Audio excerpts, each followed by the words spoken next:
Have you ever wondered how one simple choice, like where to sit, could change your entire life forever? The train from Washington, D.C. was crowded that afternoon, and everyone was searching for a seat. Among them was James Walker, a young black soldier in a clean, pressed uniform, holding a small duffel bag and a quiet pride in his heart. He had just returned from serving his country overseas. Across the aisle stood Mrs. Elena White, an elderly woman dressed in pearls and a long grey coat. Her wrinkled face carried the weight of arrogance, and her eyes scanned the train like a queen judging her kingdom. When the conductor gently pointed toward an empty seat beside James, her face froze. "I will not sit beside him," she hissed, loud enough for everyone nearby to hear. A silence spread through the carriage. James looked up, his eyes calm but hurt. He didn't say a word. The conductor frowned. "Ma'am, it's the only seat left." "I don't care," she snapped. "I will stand before I sit next to a colored man." Whispers began to fill the train. Some passengers looked away, others stared in quiet disgust. James slowly turned his gaze toward the window, pretending not to care, but his reflection told another story. The medals on his chest, the years of sacrifice, meant nothing to people like her. The train jolted forward. Mrs. White stood tall, refusing the seat as her legs trembled slightly. She clutched her purse tightly, as if even the air near James might taint her. Minutes turned into an hour. Her breathing grew heavy, but still she refused to sit. James finally looked at her again, not with anger, but with silent pity. He had faced enemies in war, but somehow this silent battle hurt more. As the train sped across the countryside, fate was already writing a story neither of them could escape. Before we find out how destiny turns this moment upside down, make sure to subscribe, because what happens next will make your heart ache and heal at the same time. The train rolled deeper into the countryside as dark clouds began to gather outside. Inside the carriage, silence sat heavier than the rain that was about to fall. Mrs. Elena White still stood with pride stiffening her spine, though her hands shook around her purse. James Walker sat quietly, his gaze fixed on the window as raindrops began to slide down the glass like tears. The conductor, Mr. Collins, passed by again and said softly, "Ma'am, please take a seat. You'll hurt yourself standing so long." But she shook her head stubbornly. "I will not sit beside him. I have my principles." James's lips curved slightly, not in anger, but in something deeper. "Ma'am," he said gently, "I fought for everyone on this train, even for those who can't see past my skin."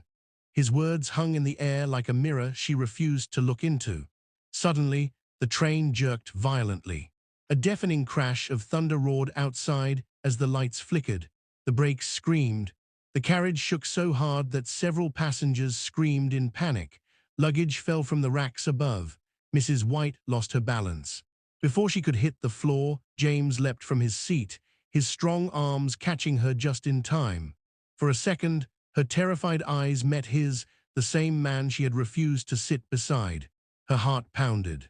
"I've got you," James said calmly, steadying her as the train slowed down. She looked at him, speechless, shame and fear tangled in her throat. When the train finally stopped, the passengers began to murmur. The conductor announced, "Lightning struck a signal pole ahead. We'll be delayed here for some time." Mrs. White slowly sat down, the very seat she had refused, beside James. She was pale, trembling, and silent. He said nothing more. He simply sat beside her, breathing steady, eyes forward. Outside, the storm raged, but inside, something even stronger began to shift, the fragile beginning of realization. Sometimes fate doesn't punish you with storms, it saves you through them. What happens next will change both their lives forever. Subscribe now so you don't miss the moment when truth finally breaks her pride. Hours passed as the storm pounded outside. Inside the stalled train, passengers shared snacks, stories, and nervous laughter to pass the time. Mrs. Elena White sat quietly beside James Walker, her hands twisting her handkerchief over and over. For the first time, she felt smaller, not because of fear, but because of shame. She glanced sideways at him, noticing the scar that ran down his arm and the military tag that dangled around his neck. It read Sergeant James Walker, U.S. Army. Her curiosity finally overcame her pride. You served?" she asked softly, her voice trembling. James nodded. "Yes, ma'am, 3 tour overseas, lost a few brothers out there. Saved a few too." She swallowed hard. "Then why are you sitting here like any ordinary man?" James smiled faintly. "Because, ma'am, that's what I am. Ordinary, just trying to get home." There was something so calm, so genuine in his tone that her chest ached. For years, she had believed people like him didn't belong in her world, yet he had nearly risked his life for her a few hours ago. She looked at the medal pinned to his bag. "What's that one for?" she asked. He hesitated, then said quietly, "For pulling 3 men out of a burning vehicle under enemy fire." Her eyes widened. "You mean you saved them?" He nodded again. "Yes, ma'am, one of them was white." Mrs. White's throat tightened. All her life she had heard hateful words disguised as pride. But sitting beside this calm, scarred man who had lived through horror to protect others, she felt something breaking inside her, something she no longer wanted to carry. She whispered, almost to herself, "Maybe I've been sitting on the wrong side of history." James turned to her, his eyes kind. "It's never too late to move seats, ma'am." For the first time since the journey began, she smiled, a small, tearful, human smile. Some lessons don't come through words, they come through the people we refuse to understand. And sometimes, those people are the ones who save us. Don't miss how fate completes their journey. Subscribe to feel the ending of this emotional story. The rain finally stopped, leaving the world outside washed clean. The golden sunlight spilled through the windows of the train, glinting off the puddles and the steel tracks ahead. It felt like the storm had carried something away, something dark, invisible, and heavy. Mrs. Alina White sat silently beside James Walker, her heart pounding with guilt and gratitude. Every few minutes, she stole glances at him, as if trying to understand how someone she had despised hours ago could carry such peace in his eyes. The train began to move again, slowly picking up speed.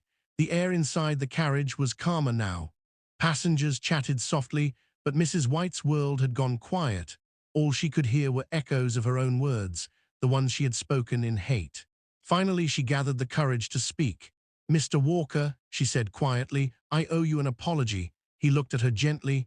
"You don't owe me anything, ma'am." Tears welled in her eyes. "No, you don't understand.